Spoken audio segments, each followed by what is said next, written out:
They say grandmothers are the heart of the family, the ones who hold everyone together with unconditional love and endless generosity. My name is Madeline Fuller, and for 43 years I believed that the sacrifices I made for my family would create an unbreakable bond of love and gratitude. I was wrong.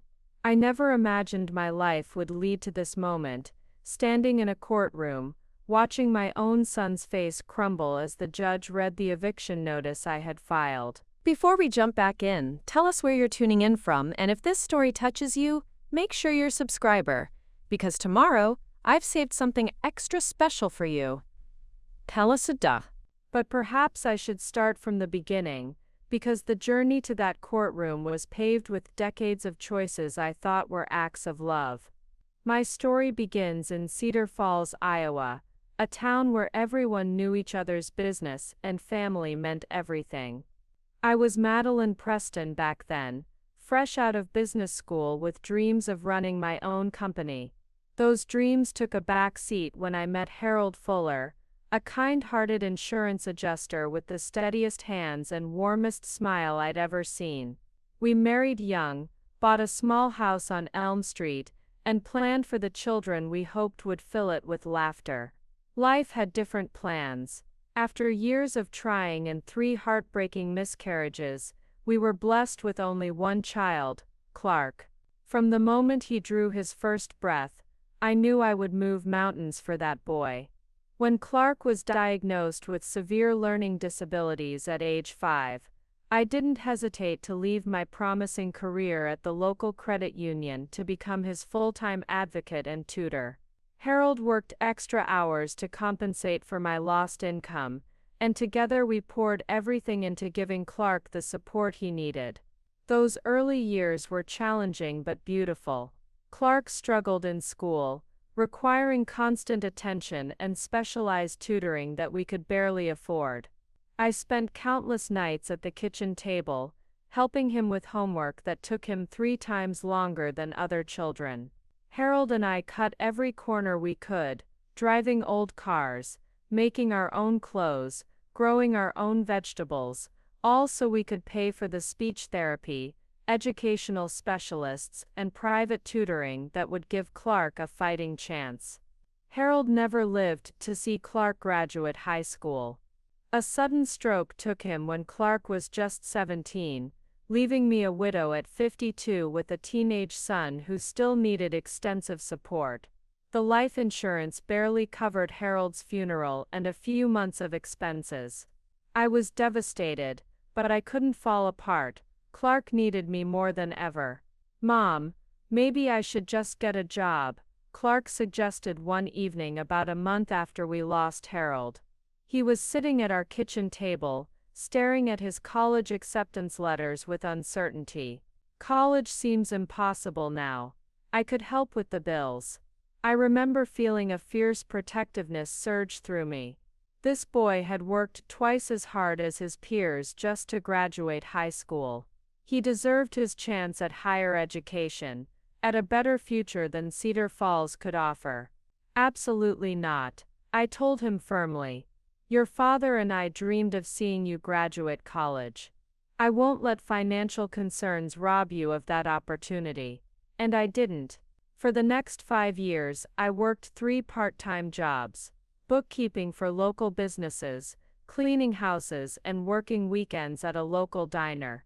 I picked up every extra shift I could find, often working 16-hour days to keep Clark in college. He was studying business administration at the University of Iowa, and despite his learning challenges, he was thriving in ways that filled my heart with pride. The sacrifice was worth it the day Clark walked across that graduation stage. He was the first Fuller to earn a college degree, and as I watched him accept his diploma, I felt Harold's presence with us. Clark hugged me after the ceremony, tears streaming down both our faces. "I couldn't have done this without you, Mom," he said. "I promise I'll make it all worthwhile." Those words sustained me through the lonely years that followed. Clark landed a good job at a regional bank in Des Moines, about 2 hours from Cedar Falls. I was proud but heartbroken when he moved away. After years of being his constant companion and advocate, the house felt impossibly empty.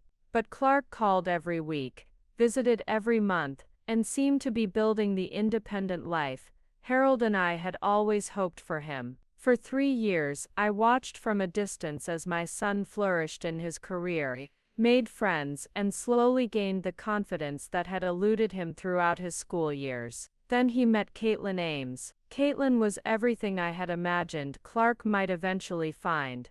Beautiful, educated, and ambitious. She worked in marketing for a upscale hotel chain, and came from a prominent family in West Des Moines. Her father, Peter Ames, owned several successful restaurants, and her mother, Maya, was known throughout the city for her charity work and social connections. When Clark brought Caitlin home for dinner the first time, I could see he was completely smitten. She was polite enough, though I noticed how her eyes swept our modest living room with barely concealed assessment. Our furniture was old but well maintained, our decor simple but clean, and the house itself was filled with family photos and the warmth of 40 years of memories. "Your home is very cozy," Caitlin said with a smile that didn't quite reach her eyes. "Clark tells me you've lived here your whole married life." "Yes," I replied warmly, trying to bridge whatever gap I sensed forming. "Harold and I bought it when we were newlyweds. It's nothing fancy, but it's been filled with love." Caitlin nodded politely. "That's wonderful. Clark and I have been looking at some properties in Oakwood Heights.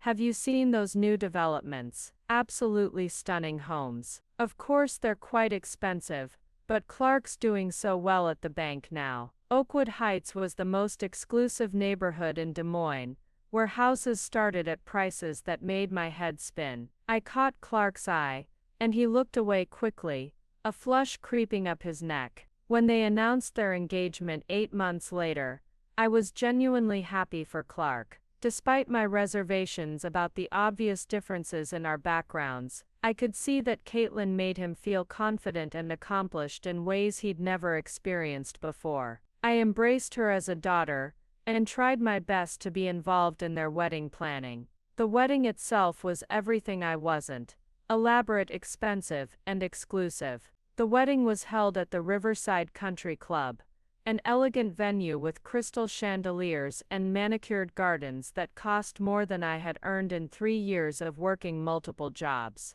I felt out of place in my best dress, a navy blue outfit I had splurged on for the occasion, among Caitlin's family's social circle, where designer gowns and expensive jewelry seemed to be the uniform. Peter Ames had taken control of most of the wedding arrangements, insisting that his connections could provide the best vendors and venues.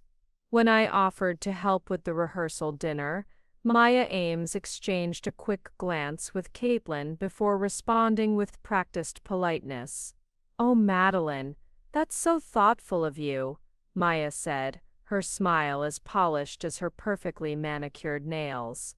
"But we've already arranged everything with the club's private dining room. Perhaps you could help with—" "Oh, what about the guest book? Someone needs to make sure people sign in properly." I swallowed my disappointment and nodded. After all, this was about Clark and Caitlin's happiness, not my need to feel included. During the reception, I watched my son dance with his new wife, surrounded by the Ames family's influential friends and business associates.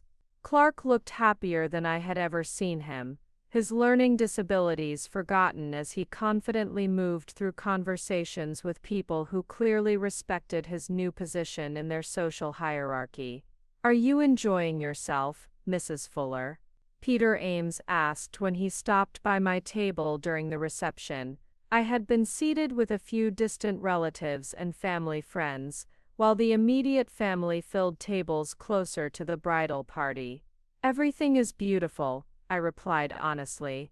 "You've given them a wonderful celebration." Peter nodded with satisfaction. "Caitlin deserves the best, and Clark seems like a good young man, ambitious, responsible. Maya and I believe he has real potential in the business world." There was something in his tone that suggested Clark's potential was somehow contingent on maintaining the Ames family's approval, but I pushed aside my unease. Preparing and narrating this story took us a lot of time, so if you are enjoying it, subscribe to our channel. It means a lot to us. Now back to the story. Clark was building the life he deserved, and if that meant navigating new social expectations, I would support him. After the honeymoon, Clark and Caitlin began house hunting in earnest. They invited me to visit Des Moines one weekend to see some properties they were considering. The houses were magnificent, sprawling colonials and contemporary mansions in gated communities with names like Preston Estates and Heritage Hills. "Isn't this one perfect, Mom?" Clark asked as we toured a 4-bedroom house with a gourmet kitchen and 3-car garage. His enthusiasm was infectious, but I couldn't help wondering about the practical aspects. "It's absolutely beautiful," I said carefully. "But sweetheart, can you and Caitlin manage the mortgage on a place like this?" Caitlin's smile tightened almost imperceptibly. "My parents are helping with the down payment as a wedding gift, and Clark's salary has increased significantly since we married. Peter has introduced him to some wonderful networking opportunities." What I didn't understand then was how quickly those networking opportunities would translate into financial obligations that went far beyond their means. About 6 weeks after they moved into their new house in Heritage Hills, Clark called me with a tone I recognized from his childhood, stressed and slightly panicked. "Mom, I hate to ask, but we're in a bit of a bind," he began. "The property taxes here are higher than we anticipated, and we needed to buy some furniture right away. Caitlin's parents are hosting a dinner party next month for some of Peter's business associates, and the house needs to look appropriate. How much do you need?" I asked without hesitation, though my heart sank at the familiar pattern emerging. "3,000 would really help us get caught up," he said, relief evident in his voice that I hadn't questioned him further. I withdrew the money from my modest savings account the next day. It represented nearly 6 months of careful budgeting, but Clark needed me, and that was what mattered. This became a recurring theme over the following year. Every few months there was another temporary financial emergency.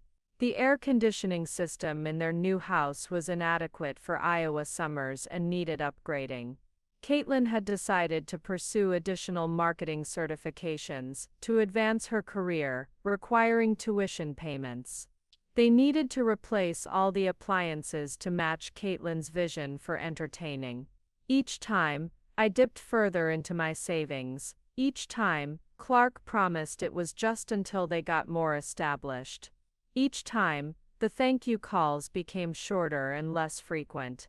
The requests escalated when Clark appeared at my door one evening in late October, looking more serious than I had seen him since Harold's death.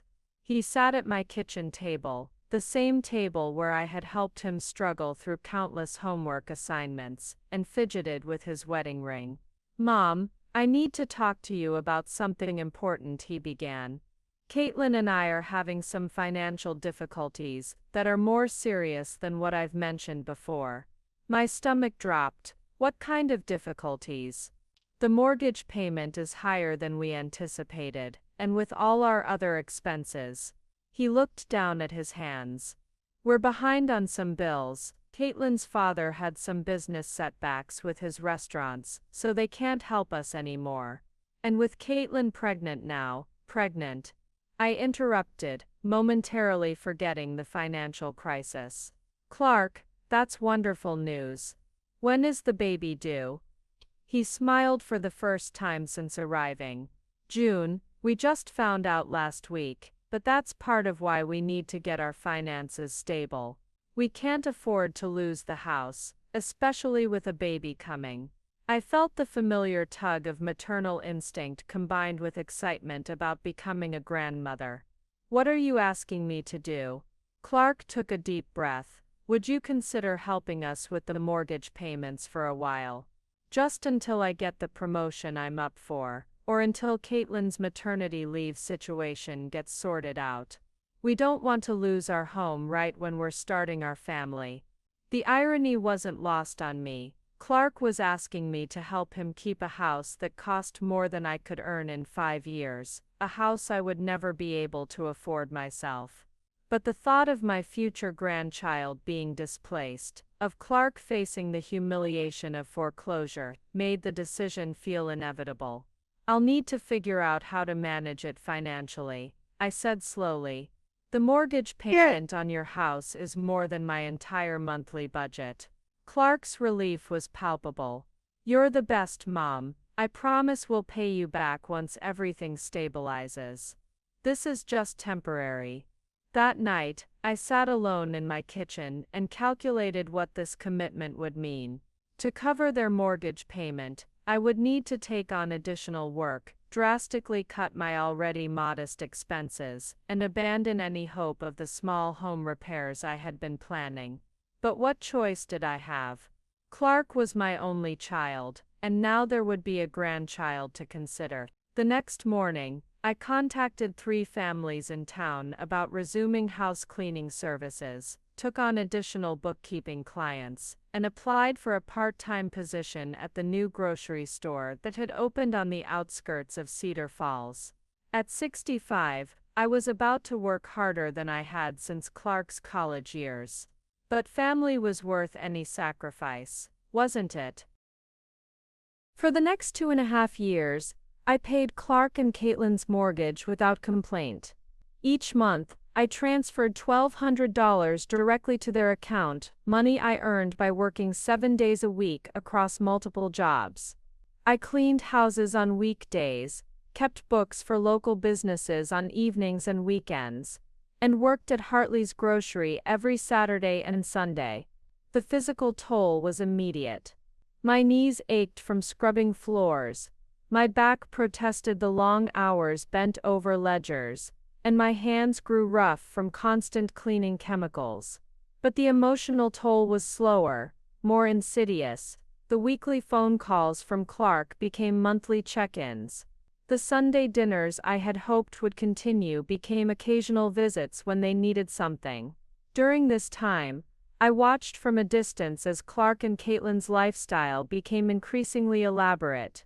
When I visited their house for my grandson Reggie's first birthday party, I couldn't help but notice the new sectional sofa in their living room, a beautiful leather piece that must have cost more than I earned in 3 months.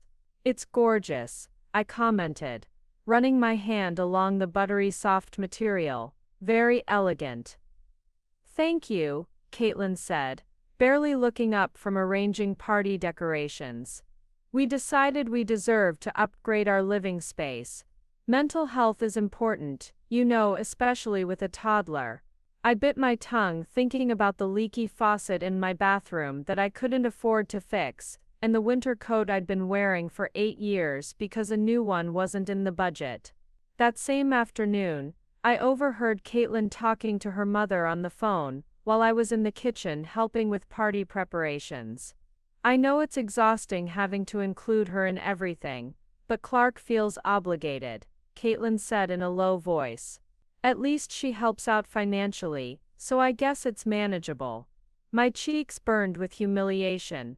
Helps out financially, as if my paying their entire mortgage was some casual contribution rather than the complete sacrifice of my own financial security. I was working myself to exhaustion to maintain their lifestyle, and this was how Caitlin characterized my efforts. But the real breaking point began to build during little Reggie's 2nd year. I had been battling persistent exhaustion for months, pushing through my cleaning jobs despite feeling increasingly weak. When I started having dizzy spells while working at the grocery store, my supervisor, Angel Fitch, insisted I see a doctor. "Madeline, you've been looking pale for weeks," Angel said firmly after I'd nearly fainted while stocking shelves. "You're taking tomorrow off to get checked out, and I don't want to hear any arguments." The diagnosis was anemia complicated by exhaustion and stress. Reynolds, who had been my physician for 20 years, didn't mince words during my appointment. "Madeline, Your blood work shows significant deficiencies that suggest you're not eating properly, and your blood pressure indicates chronic stress, he said, reviewing my test results. Are you taking care of yourself? I tried to deflect. I've been working a lot lately, just trying to help my family. Dr. Reynolds leaned forward, his expression concerned. At your age, working multiple jobs 7 days a week isn't sustainable. You need to reduce your stress load and focus on your health, or you're heading for more serious problems. He prescribed iron supplements and vitamin B12 injections, treatments that would require monthly visits and cost money I didn't have in my already stretched budget. When I called Clark to explain that I might need to reduce the mortgage payments temporarily to cover my medical expenses, Caitlin answered the phone. Madeline, she said coolly, Clark's in meetings all day. Can I take a message? It's about the mortgage payment. I've been having some health issues and need to adjust. Health issues, Caitlin interrupted. What kind of health issues? I explained about the anemia, the doctor's orders to reduce stress, and the medical expenses I now faced. There was a long pause before Caitlin responded. So you're saying you might not be able to send the full amount this month?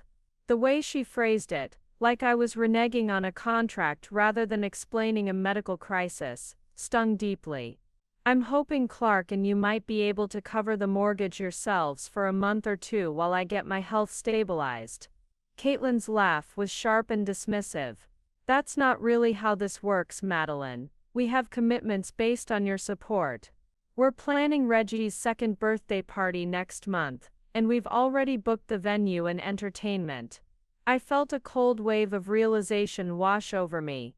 My grandson's birthday party was being prioritized over my health crisis. Caitlin, I'm not asking you to cancel Reggie's party. I'm asking for temporary help while I deal with a medical situation. Look, Caitlin said with exaggerated patience, we all know you've been helping with the mortgage because you want to be involved in our lives. That's fine, but you can't use your health as leverage to change the arrangement now. The accusation that I was using my health as leverage was so outrageous I was momentarily speechless. In what universe was developing anemia from overwork a manipulation tactic?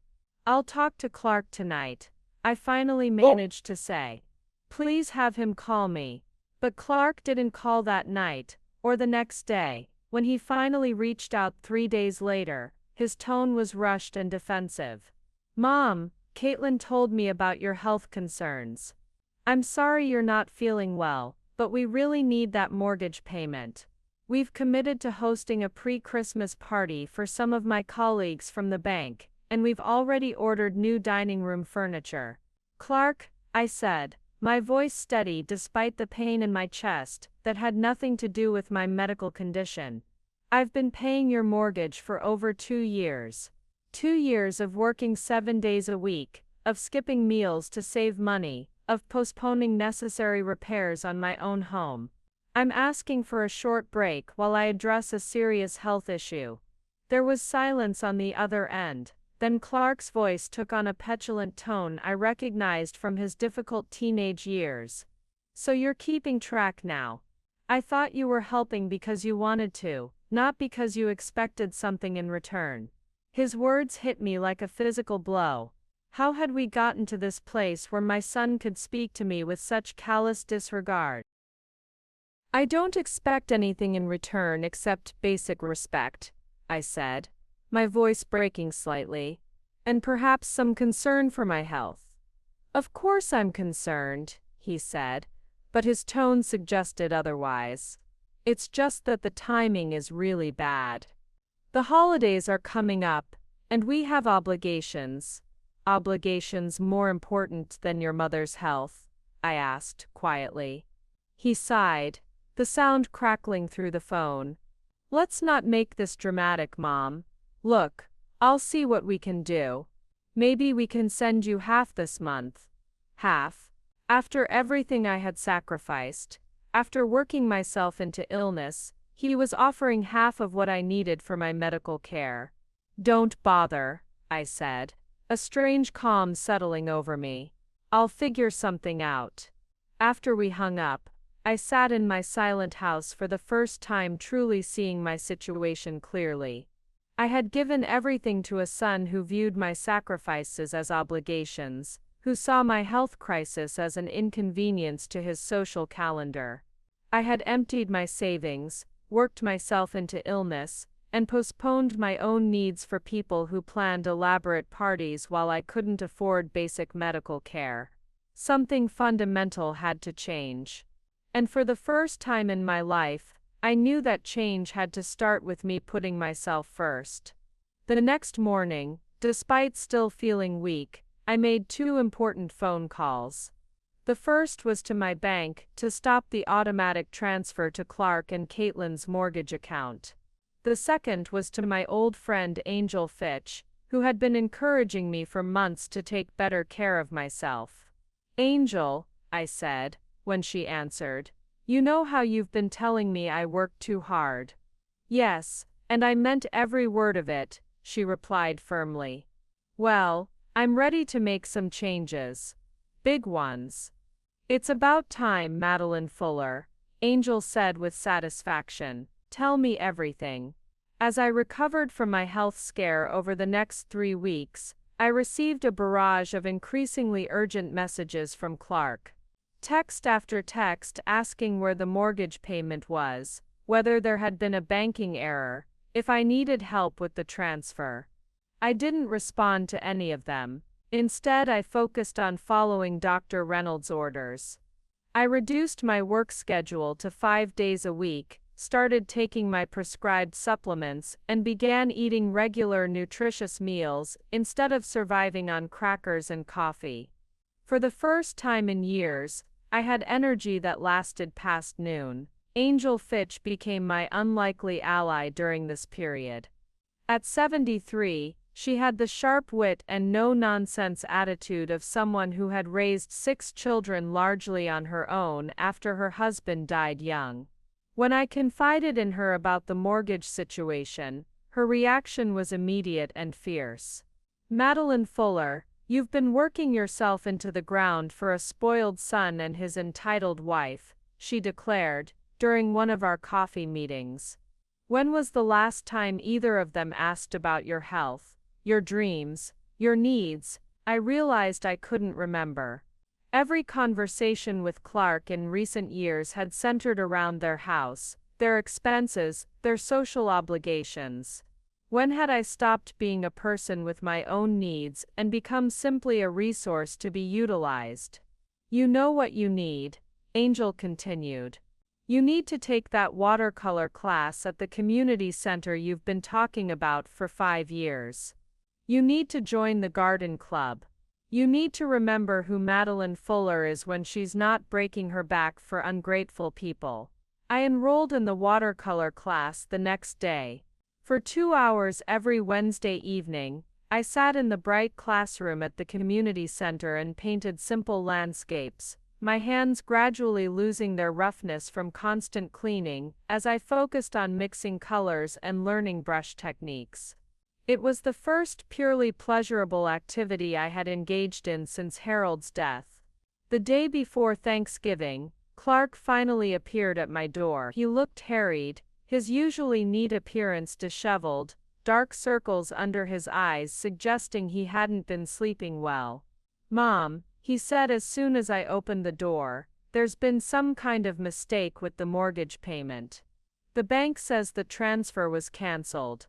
I stepped aside to let him in, noting how he barely glanced at me, didn't ask how I was feeling, didn't comment on the fact that I looked healthier than I had in months. His entire focus was on the missing money. "It wasn't a mistake, Clark," I said calmly as we sat in my living room. "I canceled the transfer intentionally." He stared at me uncomprehending. "What? Why would you do that?" "Because I'm no longer able to pay your mortgage," I said simply. "I'm focusing on my health and my future now." His face flushed with anger. "You can't just decide that without warning us. We have commitments based on that money." Like Reggie's elaborate birthday party, I asked quietly, like your pre-Christmas entertaining. He had the grace to look momentarily ashamed before rallying. That's not fair, Mom. We work hard and we deserve to have a social life. You've always supported our dreams, and I always will. Emotionally, I replied. But financially, you and Caitlin need to stand on your own feet now. Clark ran his hands through his hair, clearly frustrated. This isn't like you, Mom. You've always been there for us when we needed you. I still am, I said firmly. But what you need is to learn to manage your own finances responsibly. He stood up abruptly. Fine, we'll figure it out ourselves. But don't expect us to rearrange our lives to include you when you're being this selfish. The word selfish hung in the air between us, like a slap. After decades of putting his needs first, working myself into illness to pay his bills, the accusation of selfishness for finally prioritizing my own health was breathtaking in its cruelty. Speaking of arrangements, I said, changing the subject, will I see you and Caitlin for Thanksgiving tomorrow? Clark shook his head, not meeting my eyes. We're going to the Ames family gathering. Caitlin's parents are hosting their annual feast for all their friends and business associates. I see. And what about Christmas? About that, Clark said, his voice taking on a rehearsed quality that suggested he and Caitlin had practiced this conversation. The Ames family is hosting their annual Christmas party this year. It's going to be mostly their social circle, business contacts, family friends, people from their country club. I waited, sensing there was more. Caitlin thinks, we both think, it might be awkward for you, he continued, backing toward the door. It's a pretty formal crowd, very different from what you're used to. You probably wouldn't enjoy it anyway. There it was. After everything I had sacrificed, after years of putting their needs before my own, I wasn't even welcome at their Christmas celebration, because I wouldn't fit in with their social circle. Awkward, I repeated, the word tasting bitter in my mouth. It's nothing personal, Mom, Clark said, though we both knew it was deeply, painfully personal. It's just that it's a different kind of gathering. Very upscale, very formal. You'd probably feel out of place. The dismissal was complete. I wasn't sophisticated enough, wealthy enough, polished enough to sit at a Christmas table with my own son and grandson. I understand, I said. Though I didn't understand at all, not really. I hope you have a nice holiday, Clark added as he opened the door, the words sounding hollow and practiced. After he left, I stood in my doorway for a long time, watching his car disappear down Elm Street.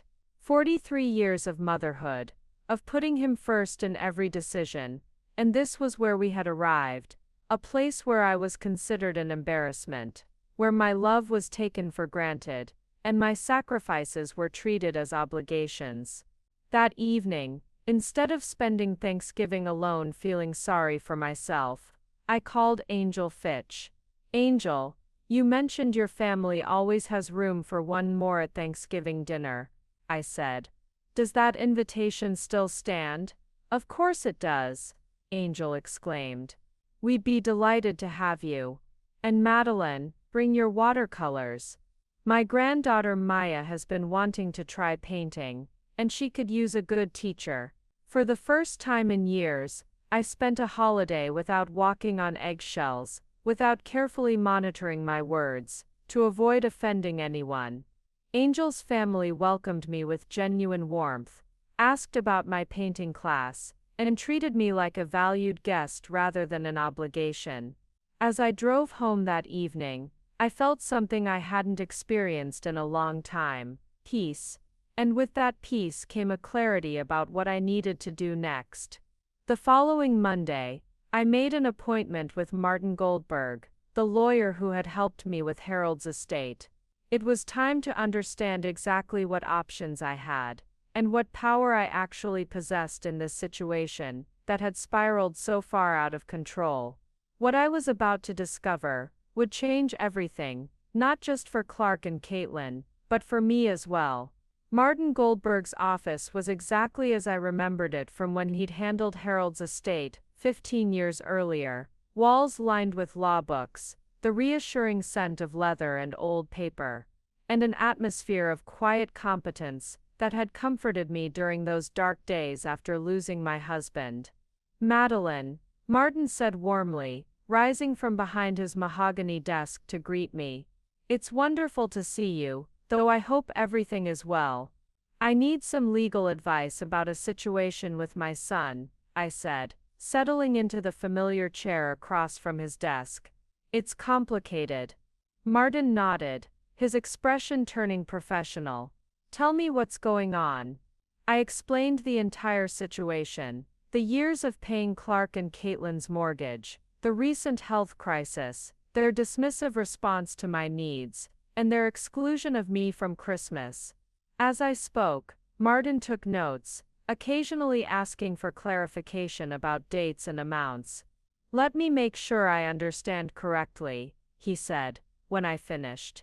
"You've been making direct payments toward their mortgage for approximately 2.5 years, totaling roughly $36,000, I said, having calculated the exact figure the night before. Martin's eyebrows rose slightly. "That's a substantial sum, and this was based on a verbal agreement that they would repay you when their financial situation improved." "That's right." Clark said it was temporary, just until he got established in his career. Martin leaned back in his chair, tapping his pen thoughtfully. "From a legal standpoint, this money could be considered either a gift or a loan, depending on how we can document the original intent. However, that's not why you're here, is it?" I shook my head. "I don't want to sue my son for repayment. I just want to understand my options for protecting myself going forward." "Wise approach," Martin said. "Now I need to ask about something that might affect your situation. You mentioned they live in Heritage Hills. That's a newer development, isn't it? Do you know who the primary landowner is in that area?" I frowned, unsure why this was relevant. "I'm not sure, some development company, I assume." Martin turned to his computer and began typing.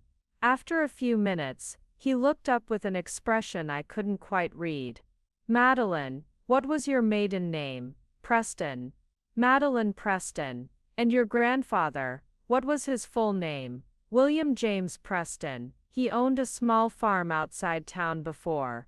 I trailed off, remembering, before he sold it to pay for medical bills when my grandmother got sick. "Why do you ask?" Martin continued typing, then leaned forward with growing interest. "Did your grandfather ever mention anything about retaining mineral rights or future development options when he sold the land?" "Not that I remember. That was over 40 years ago, and I was just a teenager when it happened. After he sold the farm, he moved to town and lived with us until he died." "Madeline," Martin said carefully, "I think you need to see this." He turned his computer screen toward me, showing a property records database. Highlighted in yellow was an entry that made no sense at first glance: Landowner Preston Family Trust. Beneficiary, Madeline Preston Fuller. I stared at the screen, confused. "I don't understand. What is this?" "It appears that when your grandfather sold his farm in 1979, he retained certain development rights that were structured through a family trust," Martin explained. "The original sale contract included a clause that if the land was ever rezoned for residential development, those rights would transfer to his descendants." My heart began beating faster. "Are you saying?" "I'm saying that Heritage Hills, the entire development where your son lives, was built on land that your grandfather originally owned, and according to these records, you own significant development rights to that property." The room seemed to spin slightly. "What does that mean, exactly?" Martin was already pulling up additional documents. "It means you have legal standing to challenge any development on that land, including the right to demand payment for development rights that were never properly transferred. But more importantly, for your current situation, he paused, reading through another document. You appear to have retained partial ownership of the underlying land itself. I don't understand how this is possible, I said weakly. Wouldn't I have known about this? Trust documents from that era were often poorly communicated to beneficiaries, Martin explained. Your grandfather may have set this up as a safety net for future generations without fully explaining it to the family. Let me make some calls to verify this information. Over the next hour, Martin contacted the county records office, the original title company, and a specialist in property law. Each conversation confirmed what seemed impossible. I wasn't just some struggling grandmother paying her son's mortgage. I was a significant landowner in one of Des Moines' most exclusive developments. Madeline, Martin said finally. Hanging up from his last call, I have extraordinary news. Not only do you own development rights to Heritage Hills, but you actually own the land underneath approximately 60% of the houses in that development, including your son's house. I felt lightheaded. How is that possible? The developer in 1995 purchased development rights from the trust but never actually bought the underlying land. They've been operating under a long-term lease agreement that your grandfather structured to benefit his heirs. You've been receiving lease payments automatically deposited into an account you probably didn't know existed. Martin pulled up another screen, showing a bank account in my name, with a balance that made me gasp. Years of accumulated lease payments, plus interest, had created a substantial sum that I had never accessed because I'd never known it existed. Clark and Caitlin aren't just living in a house you've been helping to pay for, Martin said with a slight smile. They're living in a house built on land that you own. You're not their benefactor, Madeline. You're their landlord. The irony was so profound it took my breath away. For over 2 years, I had been working myself into exhaustion to help pay for a house that sat on land I owned. I had been treated as a financial burden by people who were essentially my tenants. What are my options? I asked. My voice barely above a whisper. Martin's expression turned serious. Legally, you have several options, including the right to terminate lease agreements for non-payment or breach of terms. But Madeline, before we discuss the legal possibilities, I need you to understand something important. He leaned forward, his voice gentle but firm. The power you wield here is substantial.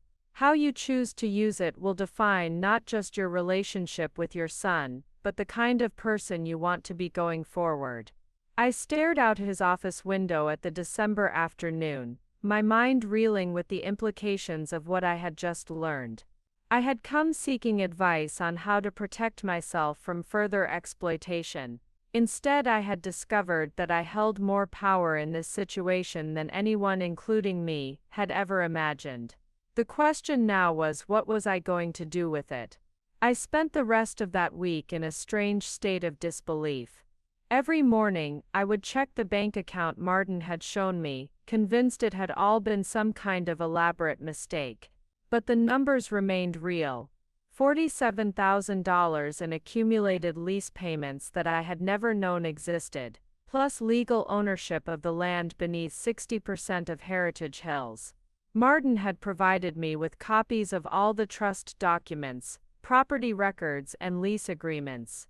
The paperwork painted a clear picture. My grandfather had been far shrewder than any of us had realized. When he sold the farm in 1979, he had structured the deal to ensure his family would benefit if the land ever became valuable for development. The beauty of your grandfather's arrangement, Martin had explained, is that the lease agreements have specific clauses about respectful treatment of the landowner's family. If tenants engage in harassment, disrespect, or attempts to coerce the landowner, it constitutes grounds for immediate lease termination. I thought about Caitlin's dismissive treatment, Clark's accusations of manipulation, and their casual exclusion of me from family gatherings. Without knowing it, they had been violating the very lease terms that allowed them to live in their dream house. On December 23rd, exactly 1 week after my meeting with Martin, I made a decision. Instead of spending Christmas Eve alone, as I had expected, I would attend the community center's holiday dinner for seniors. But first, I had some business to take care of. I drove to Heritage Hills and parked across the street from Clark and Caitlin's house. It was decorated elaborately for the holidays, professional lights outlining every window and roofline, a massive wreath on the front door, and what appeared to be a new luxury SUV in the driveway with a giant red bow on top. Clearly, my absence from their mortgage payments hadn't significantly impacted their lifestyle. I walked up to the front door and rang the bell. Caitlin answered, dressed in an elegant burgundy dress that probably cost more than I spent on clothing in a year. Her smile faltered when she saw me. "Madeline," she said with barely concealed annoyance. "What are you doing here? We're getting ready for our Christmas Eve party." "I can see that," I replied calmly. "Is Clark available? I have something important to discuss with both of you." "This really isn't a good time," Caitlin said, but Clark appeared behind her, adjusting his tie. "Mom," he said, surprised. "What's wrong? Is everything okay?" "Everything's fine," I said. "But I do need a few minutes of your time. It's about your housing situation." Clark and Caitlin exchanged glances. I could see them both assuming I was here to cave in, to resume the mortgage payments, to beg for inclusion in their holiday celebrations. "Come in," Clark said reluctantly. "But we really can't talk long. Our guest will be arriving soon." I followed them into their living room, noting the new decorations, the expensive champagne chilling in silver buckets, and the catered appetizers arranged on crystal platters. All of this opulence purchased while they claimed they couldn't afford their mortgage without my help. "So," Caitlin said, crossing her arms, "have you reconsidered your decision about the mortgage payments? Because we've had to make some very difficult adjustments to our budget." I almost laughed at the audacity. Looking around at their obvious prosperity, I wondered what difficult adjustments could possibly mean in their vocabulary. "Actually," I said, settling into one of their new leather chairs, "I'm here to discuss a different kind of adjustment." I pulled out the folder Martin had prepared for me and set it on their coffee table. "I recently discovered something interesting about this house you're living in." Clark frowned. "What do you mean?" "I mean that this beautiful home you're so proud of, this house you've been asking me to help pay for, sits on land that belongs to me." The silence that followed was deafening. Caitlin was the first to recover. "That's impossible," she said with a nervous laugh. "We own this house. We have a deed. You own the structure," I corrected gently. "But the land beneath it, that belongs to the Preston family trust, and I am the sole beneficiary of that trust." Clark's face had gone pale. "Mom, what are you talking about? This doesn't make any sense." I opened the folder and spread out the documents Martin had provided. "It makes perfect sense once you understand what my grandfather did when he sold his farm. He retained development rights and partial land ownership through a trust designed to benefit his descendants." Caitlin grabbed the papers, scanning them frantically. "This can't be legal. Someone would have told us about this when we bought the house. The lease arrangements were handled by the development company," I explained. "You were never required to be informed about the underlying land ownership. You've been making lease payments automatically through your mortgage company." "Lease payments?" Clark echoed weakly. "Yes, payments that have been deposited into an account I didn't know existed until last week." I watched their faces as the implications sank in. An account that now contains $47,000. The room was so quiet I could hear the expensive grandfather clock ticking in their hallway. Finally, Caitlin found her voice. "What do you want?" she asked. Her earlier confidence completely evaporated. Want. I repeated thoughtfully. I want to be treated with respect. I want to be valued as a family member rather than an ATM. I want to stop working myself into illness to support people who exclude me from their lives when it's convenient. Clark ran his hands through his hair. Mom, if this is about Christmas, we can. This isn't about Christmas, Clark, I interrupted. This is about years of being taken for granted, dismissed, and treated as an embarrassment. This is about being told I don't fit in with your social circle while I'm paying for your lifestyle. We never said you were an embarrassment, Caitlin protested weakly. Didn't you? I asked quietly. When you told me I wouldn't enjoy your Christmas party because it was too upscale for me. When you said I didn't fit in with your crowd. When you characterized my financial support as just helping out while I was sacrificing my health and my savings. Neither of them had an answer for that. So what happens now? Clark asked, his voice small. I stood up and gathered my papers. Now you have a choice. You can continue living here under the existing lease terms, which require respectful treatment of the landowner's family. Or, I paused, letting the implication hang in the air. Or what? Caitlin whispered. Or you can find somewhere else to live, I said simply, because disrespecting the landowner is grounds for immediate lease termination. I walked toward the door, then turned back one final time. I'll be spending Christmas at the community center with people who actually value my company.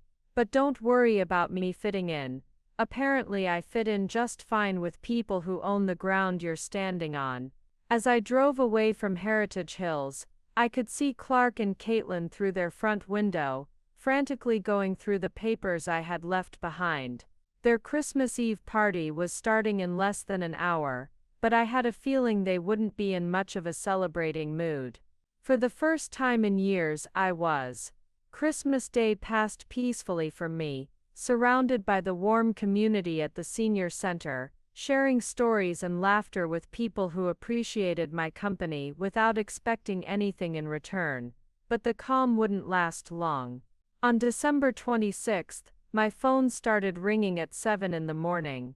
Clark's name appeared on the caller ID, and when I answered, his voice was strained with barely controlled panic. Mom, we need to talk. Right now, can you come over? Good morning to you too, Clark, I said calmly. How was your Christmas Eve party? Don't play games with me, he snapped, then seemed to catch himself. Please, Mom, this is serious. We've been up all night going through those documents you left, and we need to understand what's happening. I thought I was quite clear yesterday, I replied. But if you'd like to discuss this further, you can come to my house. I'm not driving to Heritage Hills today. There was a pause, then Clark's voice took on a pleading tone. Mom, please, she's really upset. We have guests staying through New Year's, and this situation is causing a lot of stress. The audacity was breathtaking. Even now, his primary concern was avoiding embarrassment in front of house guests, not addressing the years of disrespect that had led to this moment. I'll be home all day, I said simply. You know where to find me. An hour later, Clark arrived alone, looking haggard and wearing the same clothes from the night before. He sat heavily at my kitchen table, the same place where he'd asked for that first $3,000 that had started this entire cycle. Mom, I don't understand how this happened, he began. How could you own the land under our house, and never tell us? Because I didn't know, I replied honestly. I discovered it last week, when I consulted with a lawyer about protecting myself from further financial exploitation. Clark winced at the word exploitation. That's not what we were doing. We needed help, and you offered. I offered to help temporarily, I corrected. Not to work myself into illness for over 2 years while being treated like an inconvenience. We never treated you like an inconvenience, he protested. I looked at him steadily. Clark, when was the last time you asked about my health? My dreams? My life beyond what I could do for you financially? He opened his mouth to respond, then closed it again, unable to find an answer. Where's Caitlin? I asked. I assume she has opinions about this situation. Clark shifted uncomfortably. She's talking to her father, getting legal advice. Of course she was. While I had spent decades working multiple jobs to support their lifestyle, Caitlin's first instinct was to lawyer up to protect her interests. And what legal advice is Peter giving her? I asked. He says there has to be some kind of mistake, that lease agreements like this aren't enforceable, that the original sale documents must have been fraudulent or something. Clark looked up at me desperately. Is there any chance this is all some kind of error? Before I could answer, my phone rang. The caller ID showed Peter Ames's number. I looked at Clark, who nodded miserably. He said he was going to call you directly. I answered the phone with professional courtesy. Hello, Peter. Madeline. Peter's voice was clipped and businesslike. I think we need to have a conversation about this property situation. There seems to be some confusion about land ownership that needs to be cleared up immediately.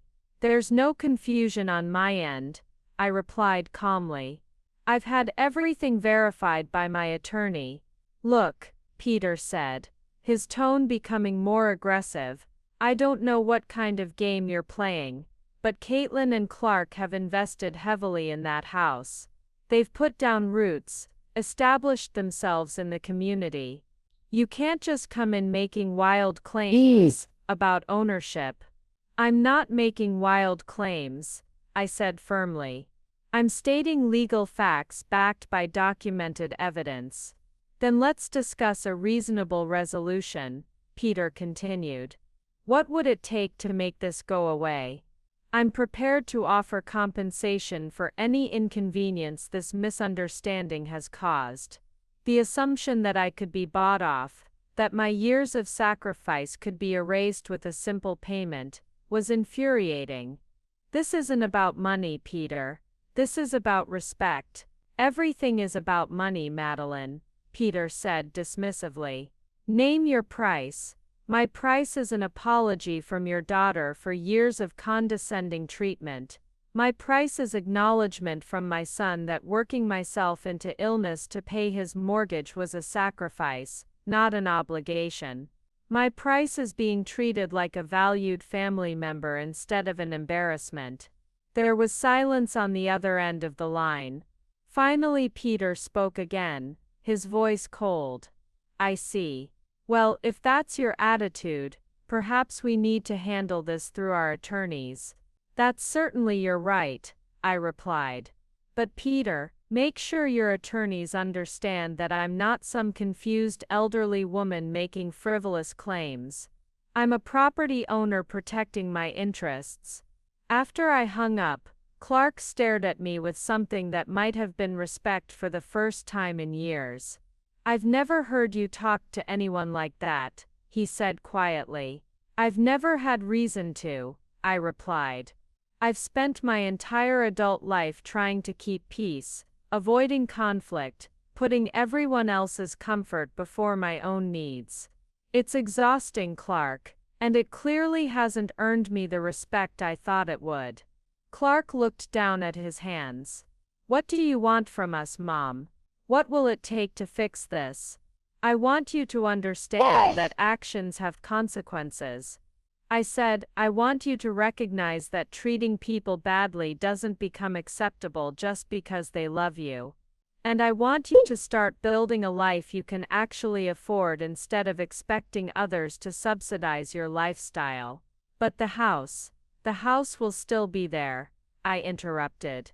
But your lease terms may change if the disrespectful behavior continues. Clark's phone buzzed with a text message. He read it and his face went pale. What is it? I asked. Caitlin, she says her father's attorney thinks we should call your bluff. file a countersuit, claiming harassment and emotional distress. He looked up at me with fear in his eyes. Mom, they want to fight this in court. I felt a cold smile cross my face. Do they now? Well, Clark, that's their choice. But perhaps you should remind them that I'm not the one living on borrowed land anymore. As Clark left my house that afternoon, shoulders slumped in defeat, I realized that the battle lines had been drawn. The Ames family, accustomed to using their wealth and influence to solve problems, had severely underestimated the quiet grandmother they had dismissed as beneath their notice. They were about to learn that sometimes the most dangerous opponent is the one who has finally decided she has nothing left to lose. The legal posturing continued for the next 4 days. Peter Ames had indeed hired an expensive attorney from downtown Des Moines, and I received a certified letter demanding that I cease all harassment of his daughter and threatening to sue me for emotional distress and property fraud. Martin Goldberg's response was swift and devastating, a comprehensive brief documenting not only my legal ownership, but also the specific lease violations Clark and Caitlin had committed through their pattern of disrespectful treatment. What I hadn't expected was the personal attack that came next. On December 30th, Caitlin appeared at my door unannounced, her face tear-streaked and desperate. For a moment I felt a flash of sympathy, until she opened her mouth. "Madeline, please," she began. "You have to stop this madness. You're destroying our family over a misunderstanding." "I'm not destroying anything," I replied, though I didn't invite her in. "I'm simply asserting my legal rights after years of being taken advantage of." "That's not true," Caitlin said, her voice rising. "We've been nothing but grateful for your help, but this is different. This is cruel." Ooh. I repeated, genuinely stunned. "What's cruel is working myself into anemia to pay your mortgage while you tell people I help out financially as if it's pocket change. What's cruel is being excluded from Christmas because I'm not sophisticated enough for your social circle." Caitlin's expression shifted then, and I saw something calculating and cold replace the fake tears. "You know what? You're right, we should have been more honest from the beginning." "What do you mean?" "I mean about why Clark really needed your help all those years ago," she said, with a bitter smile. "Did you know your son has a gambling problem, Madeline? Did you know that half the money you've been sending us went straight to paying off his casino debts?" The words hit me like a physical blow. "What?" "Oh yes," Caitlin continued, warming to her cruelty. "Those networking events Peter arranged? Half of them were at casinos. Your precious son got addicted to poker, then blackjack, then sports betting. Every time we asked you for money, it was really to cover what Clark had lost the weekend before." I gripped the doorframe, my legs suddenly unsteady. "You're lying." "Am I?" "Ask him about the business trip to Kansas City, where he lost $8,000 in one night. Ask him about the refinancing we had to do last year to pay off his credit card gambling debts. Ask him why he really needed that promotion so badly. Because his boss found out about his problem and gave him an ultimatum." My mind raced back through the past 2 years, reinterpreting every desperate phone call, every urgent request for money, every vague explanation about expenses and setbacks. The pieces formed a horrifying picture. "Even if that's true," I said, my voice shaking, "it doesn't excuse how you've treated me." Caitlin laughed harshly. "How we've treated you? Madeline, we've been protecting you from the truth. Do you think I enjoyed pretending to be grateful for money that was really just enabling your son's addiction? Do you think it was easy watching you work yourself to death to fund his self-destruction? If you knew he had a problem, why didn't you tell me? Why didn't you get him help?" "Because," Caitlin said with devastating honesty, "it was easier to let you pay for it than to deal with the embarrassment of having an addicted husband. My father would have disowned me if he knew the truth. My social standing would have been ruined. The casual admission that my health and financial security had been sacrificed to protect her social status left me speechless. So now you know, Caitlin continued, your precious son isn't the victim here. He's a gambling addict who's been using you as his personal ATM to fund his habit while I've been trying to hold our family together. And you want to destroy our lives over hurt feelings. I looked at this woman, this person I had tried so hard to accept as a daughter, whose child I had hoped to spoil as a grandmother, and saw clearly for the first time who she really was. Get off my property, I said quietly. What? I said get off my property, now, before I call the police. Caitlin's mask slipped back into place. Madeline, please, I'm trying to help you understand. You're trying to manipulate me, I interrupted, finding strength in my anger. You're trying to make me feel guilty for setting boundaries with people who have been lying to me and stealing from me for years. We never stole from you. You took money under false pretenses. You let me believe I was helping you achieve financial stability when I was actually funding an addiction. You let me work myself into illness while you protected your social reputation. My voice grew stronger with each word. That's theft, Caitlin. Emotional, financial, and physical theft. Caitlin's expression turned venomous. Fine, but don't think this changes anything. Clark will choose me and Reggie over you. He always has. You're just the pathetic old woman who pays the bills. We'll see about that, I said, and closed the door in her face. I stood in my hallway for several minutes, my heart pounding from the confrontation and the devastating revelations. Clark's gambling addiction explained so much. The urgent requests for money, the vague explanations about expenses, the increasingly desperate tone of his calls when I delayed payments. But what hurt most wasn't the addiction itself. It was the lies, the manipulation, the way they had both participated in using my love against me while treating me as an embarrassment to be managed and hidden. My phone rang. Clark's number. Mom, he said before I could speak, Caitlin told me she talked to you. I need to explain. Is it true? I interrupted. The gambling. There was a long silence. Then in a voice barely above a whisper, yes.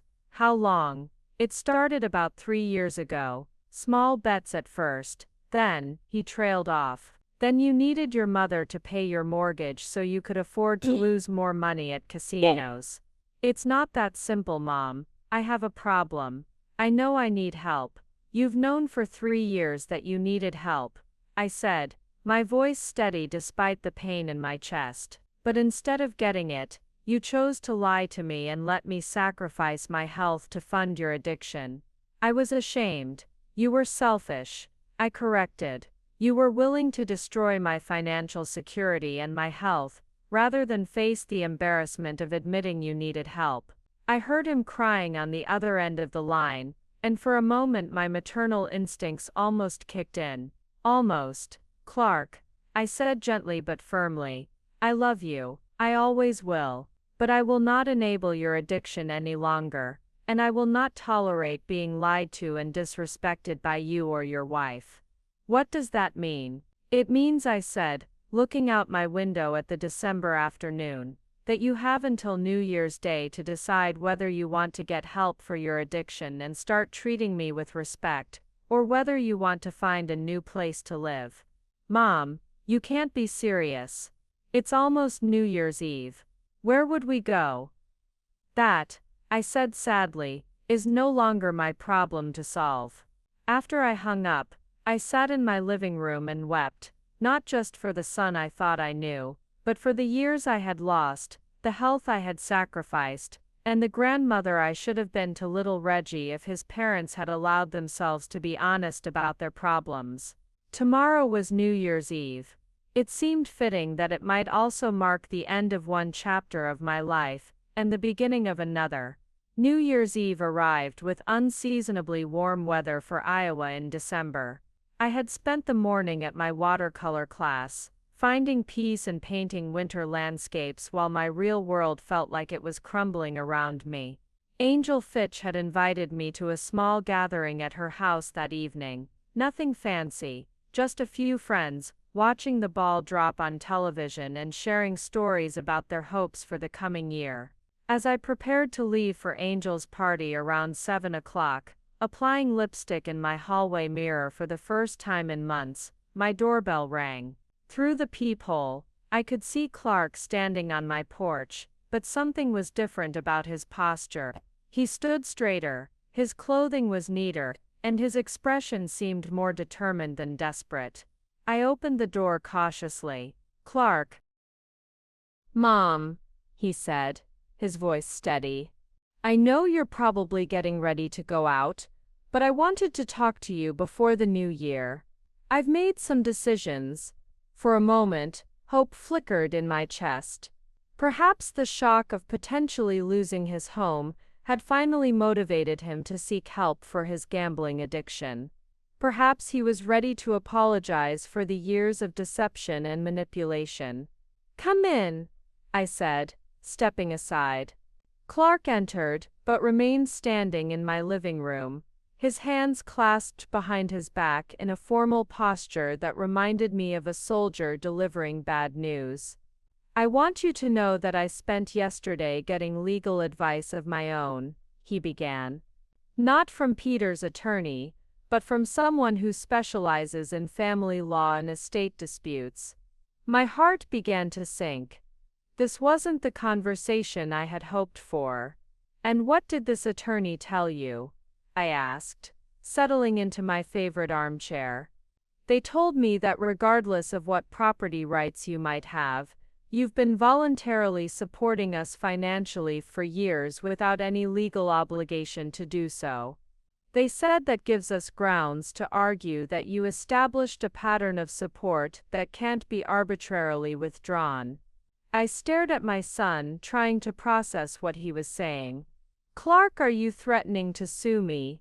"I'm telling you that we have legal options too," he said, his voice taking on a coldness I'd never heard before. "And I'm also telling you something else." He paused, meeting my eyes directly. "Caitlin and I have decided that if you continue with this property ownership claim, if you keep trying to control our lives with these threats, then we don't want you in our lives at all." The words landed like physical blows. "What does that mean?" "It means no more visits, no more phone calls, no relationship with Reggie." His voice was steady, but I could see his hands trembling slightly. "We're willing to cut you out completely rather than live under your manipulation." "My manipulation," I whispered, the accusation so twisted it took my breath away. "That's what this is, Mom. You discovered you had some kind of legal leverage over us, and now you're using it to try to control how we treat you. That's textbook manipulation." I stood up slowly, my legs unsteady. "Clark, I worked myself into illness paying your mortgage for over 2 years. I sacrificed my health, my savings, my future to support what I thought was your legitimate need for help. And when I discovered you had been lying to me, using that money to fund a gambling addiction while treating me like an embarrassment, I set boundaries. That's not manipulation. That's self-preservation." "We never asked you to sacrifice your health," Clark said defensively. "That was your choice. And excluding me from Christmas because I'm not sophisticated enough for your social circle. Was that my choice too?" Clark had the grace to look uncomfortable. "That wasn't about sophistication, it was about fit. You and Caitlin's family move in different circles." "Different circles," I repeated, the euphemism for their class-based rejection cutting deep. "Look, Mom," Clark continued, "we're grateful for everything you've done. But we can't have you holding it over our heads forever. Either you accept that we're adults who make our own decisions, including financial ones, or we're done."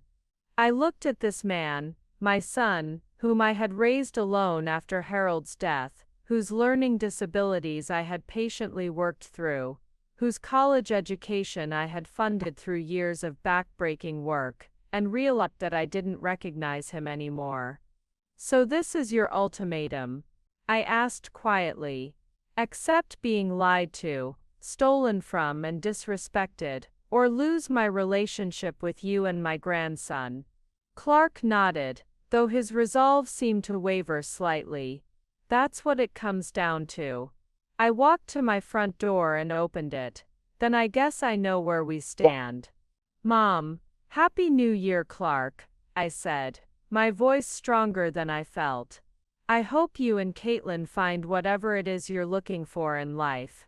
He stood in my doorway for a moment, perhaps expecting me to cave in, to choose access to my grandson over my own dignity.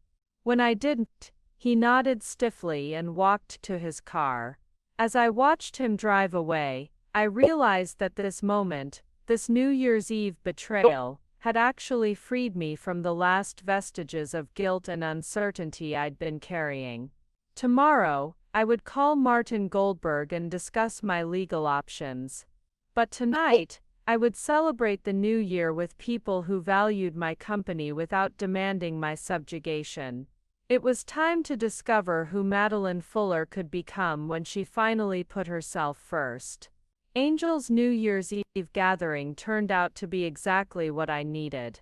A room full of women who had lived through their own challenges and emerged stronger. When I told them a simplified version of my situation, their response was immediate and unanimous. "Honey," said Margaret Chen, a retired school principal, "you gave that boy everything, and he's throwing it back in your face. Time to show him what consequences look like." The next morning, January 1st, I called Martin Goldberg's emergency line. By January 2nd, I was sitting in his office with a cup of coffee and a determination I hadn't felt in years. "Madeline," Martin said, reviewing the notes from our phone conversation, "before we proceed, I want to make sure you understand the full scope of what you're considering. Legal action against family members can create permanent rifts." "The rift already exists," I replied calmly. "Clark made that clear on New Year's Eve. He's chosen to threaten me with losing my relationship with my grandson unless I accept being financially exploited and personally disrespected." Martin nodded gravely. "In that case, let's discuss your options. First, we can immediately terminate their lease agreement based on the harassment and disrespectful treatment clause your grandfather included in the original trust documents." "How quickly can that happen?" "I can file the paperwork today. They would have 30 days to vacate the property." I thought about little Reggie, barely 3 years old, and felt a pang of guilt. Then I remembered Clark's cold ultimatum, and Caitlin's cruel revelation about using my sacrifice to fund gambling addiction. "Do it," I said. "Second," Martin continued, "we can pursue recoverable funds you provided under false pretenses. If Clark was using your mortgage payments to cover gambling debts rather than legitimate housing expenses, that constitutes fraud. How much could we recover?" "Potentially all $36,000, plus interest and damages. But Madeline, that would require proving the gambling addiction in court, which could be devastating to their reputations." I considered this. Part of me wanted to protect Clark from the public humiliation, but another part, the part that had worked 3 jobs at 65 to fund his lies, felt he had earned whatever consequences came his way. "Let's start with the eviction notice," I decided. "See how they respond to that before we escalate further." Martin began drafting the paperwork immediately. As I watched him work, I felt something I hadn't experienced in years, the power to control my own circumstances rather than simply reacting to other people's demands. The eviction notice was served on January 3rd. According to Martin's contacts at the process server company, Caitlin had answered the door and become extremely agitated upon reading the documents, immediately calling her father. Peter Ames's response came within hours. A phone call to Martin's office demanding an immediate meeting to resolve this misunderstanding before it spirals out of control. The meeting was scheduled for January 5 at Martin's office. Peter arrived with 2 attorneys, Caitlin, and surprisingly, Clark's boss from the bank, an intimidation tactic designed to suggest my actions might affect Clark's employment. I arrived with Martin and a newfound sense of calm that seemed to unnerve everyone in the room. "Mrs. Fuller," Peter began before we had even sat down, "I think we can resolve this situation with a reasonable financial settlement. What would it take to make this go away?" "It can't be made to go away," I replied simply. "Your daughter and my son have been lying to me for years, using my financial support to fund gambling addiction while treating me as a social embarrassment. The trust relationship has been irreparably damaged." One of Peter's attorneys, a sharp-faced woman in an expensive suit, leaned forward. "Mrs. Fuller, are you aware that pursuing this eviction could be seen as elder abuse revenge? That's a serious allegation in Iowa." Martin's response was swift and devastating. "Are you seriously suggesting that a property owner exercising legal rights after being financially exploited constitutes elder abuse? Because I'd be happy to file a counter-complaint documenting the actual elder abuse, financial exploitation, emotional manipulation, and medical neglect." The room fell silent. Clark's boss, looking increasingly uncomfortable, finally spoke. "Perhaps I should excuse myself. This seems like a family matter." "On the contrary," I said, addressing him directly. "You should know that your employee has a gambling addiction that has been funded through systematic financial fraud against his mother. That might be relevant to his position at your bank." Clark's face went white. "Mom, please." "Please what, Clark?" I asked, my voice steady. "Please continue enabling your addiction. Please continue sacrificing my health for your lies. Please accept being cut off from my grandson unless I submit to being stolen from." The second attorney whispered something to Peter, who nodded grimly. "What would it take," Peter asked finally, "for you to allow them to remain in the house?" I looked around the room at these people who had spent years treating me as beneath their notice, who were now desperately trying to negotiate with the power they had never realized I possessed. 30 days, I said simply. They have 30 days to find alternative housing. The eviction stands. As we left the meeting, Martin squeezed my shoulder. "That took tremendous courage, Madeline." "No," I replied, watching the Ames family huddle in desperate conversation through the conference room window. "Courage would have been standing up for myself years ago. This is just common sense." The war was far from over, but the first battle was mine. The next 2 weeks passed with surprising quiet. I had expected immediate retaliation, more legal threats, or at least desperate pleading from Clark.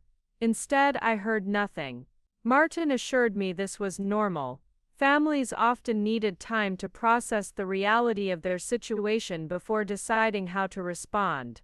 I used the peace to focus on rebuilding my own life. I increased my hours at the watercolor class, joined Angel's book club, and even had coffee with Dr. Reynolds to discuss my improved health. Since reducing my work stress, for the first time in years, I was sleeping through the night without worrying about someone else's financial crisis. On January 18th, the silence was broken by an unexpected visitor. I opened my door to find a young woman I didn't recognize, holding little Reggie's hand. She was perhaps 25, with kind eyes and a nervous expression. "Mrs. Fuller, I'm Sarah Mitchell, Reggie's nanny. Caitlin asked me to bring him to see you." My heart leaped at the sight of my grandson, who looked up at me with the bright curiosity of a 3-year-old. He had grown since I'd last seen him at his birthday party, and my arms ached to hold him. "Reggie, sweetheart," I said, kneeling to his level. "How are you, my dear boy?" "Grandma Maddie," he exclaimed, running into my arms. "Mommy said you were sick and couldn't see me anymore." The lie stung, but I managed to smile. "I'm feeling much better now, darling." Sarah looked uncomfortable. "Mrs. Fuller, I probably shouldn't be here, but Caitlin has been, well, she's been saying things about you that don't match the grandmother Reggie describes. He talks about you constantly, asks when he can visit your house again." I stood up, keeping Reggie close. "What did she tell you to say to me?" Sarah glanced around nervously. "She said to tell you that if you went through with the eviction, Reggie would never see you again. That they're moving to Arizona where her sister lives, and you'd have no way to contact him." The threat hit exactly as Caitlin had intended, straight through my heart. Losing Clark was painful, but losing Reggie felt unbearable. "But Mrs. Fuller," Sarah continued quietly, "I've been taking care of children for 6 years, and I've never seen a family as dysfunctional as this one. Clark disappears for hours at a time, always claiming work emergencies. Caitlin spends most days on the phone with her parents, crying about money, and this poor little boy just wants his grandmother." I looked down at Reggie, who was examining my watercolor supplies with fascination. "Grandma Maddie, can you teach me to paint pictures?" "I would love to, sweetheart," I said, my voice thick with emotion. Sarah checked her watch. "I have to get him back soon. But Mrs. Fuller, don't let them use him as a weapon against you. That little boy deserves better than being caught in the middle of adult problems." After they left, I sat in my kitchen staring at the small painting Reggie had created, a swirl of blue and yellow that he declared was Grandma's house in the sunshine. The emotional manipulation was clear: give in to Clark and Caitlin's demands, or lose my grandson forever. For a moment I wavered. Then I remembered Sarah's words about dysfunction, and I realized something important. Reggie deserved grandparents who modeled integrity, not ones who enabled lies and addiction.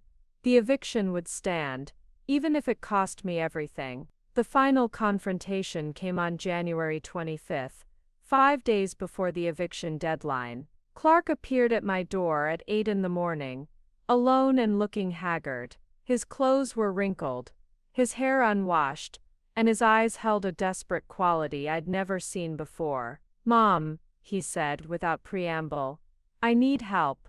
I studied his face, searching for signs of manipulation or another angle. What I saw instead was genuine desperation, and something that might have been shame. "What kind of help?" I asked carefully. "The kind I should have asked for 3 years ago," he said, his voice breaking. "I need help with my gambling addiction. I need help saving my marriage. And I need help learning how to be the son you deserved instead of the one who used you." I stepped aside to let him in, noting how he moved like someone carrying an enormous weight. "Caitlin left yesterday," he continued, settling into my kitchen chair with the defeated posture of someone who had lost everything. "Took Reggie and went to her sister's in Phoenix. She said she couldn't handle the embarrassment anymore, couldn't face starting over from nothing." Despite everything, I felt a pang of sadness for the family that might have been. "I've been gambling again," Clark admitted, unable to meet my eyes. "Even after losing the house, even knowing it was destroying everything. I took cash advances on credit cards yesterday, and lost it all at the Riverboat Casino. I think I wanted to lose everything, so I'd finally have to face the truth." I poured him a cup of coffee, my hands steady despite the emotional turmoil of watching my son's complete breakdown. "What truth is that?" I asked gently.